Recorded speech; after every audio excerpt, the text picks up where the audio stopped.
Hi. അപ്പം നമ്മുടെ big boss വീട്ടിലെ 2 അഗതി വന്നിട്ടുണ്ടല്ലോ, ഹോട്ടൽ ടാസ്ക്.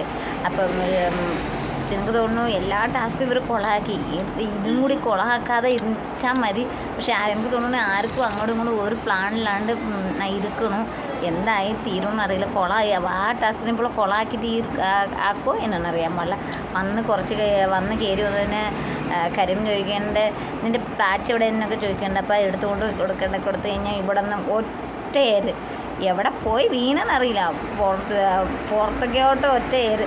എനിക്ക് തോന്നുന്നു അത് ചിലപ്പോൾ അവരുടെ കൂടെയൊക്കെ ഈ അനുഭവമുള്ള കാരണം ചിലപ്പോൾ അവർക്കൊരു ബുദ്ധിമുട്ടുണ്ടായി. നമുക്ക് തന്നെ ചിലപ്പോൾ ഇത് ഈ മറ്റുള്ളവർ പറയാനടുത്ത് നമുക്കൊരു ബുദ്ധിമുട്ട് അതിൻ്റെ ആവശ്യം ഉണ്ടായില്ലായിരുന്നു. അപ്പോൾ അത് ഓർക്കണക്ക് നല്ലതാണ്. പോയത് എനിക്ക് തോന്നുന്നു പോയത് അനുമോൾക്ക് നല്ലതാണ്. ഇനിയിപ്പോൾ അത് പറഞ്ഞു ഒരു വഴുക്കായി.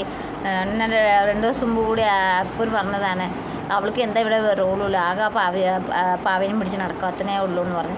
ഒരു കണക്ക് കരീം ചെയ്തത് ഒരു കണക്ക് നല്ലതാണ്. അതെടുത്ത് ഒറ്റ ഏറ് വെച്ച് കൊടുത്തത് കൊള്ളാം. പിന്നെ ഒരുപാട് കരഞ്ഞു. കഥക്കെ കുറച്ച് നേരത്തെ കഴിഞ്ഞ് മാറിക്കോളും. കരഞ്ഞോട്ടെ. പക്ഷെ പാവ എനിക്ക് തോന്നുന്നു പാവ പോണത് നല്ലതാണ്. നന്നായിട്ട് കരയുന്നുണ്ട്. ബാത്റൂമിൽ അവിടെ ഇടയ്ക്ക് ഇരുന്ന് കരയുന്നുണ്ട്. ഇപ്പം മാറിയിട്ടുണ്ട്. അത് നല്ലതാണ്. ഒരു കണക്ക് നല്ലതാണ്. കോട്ട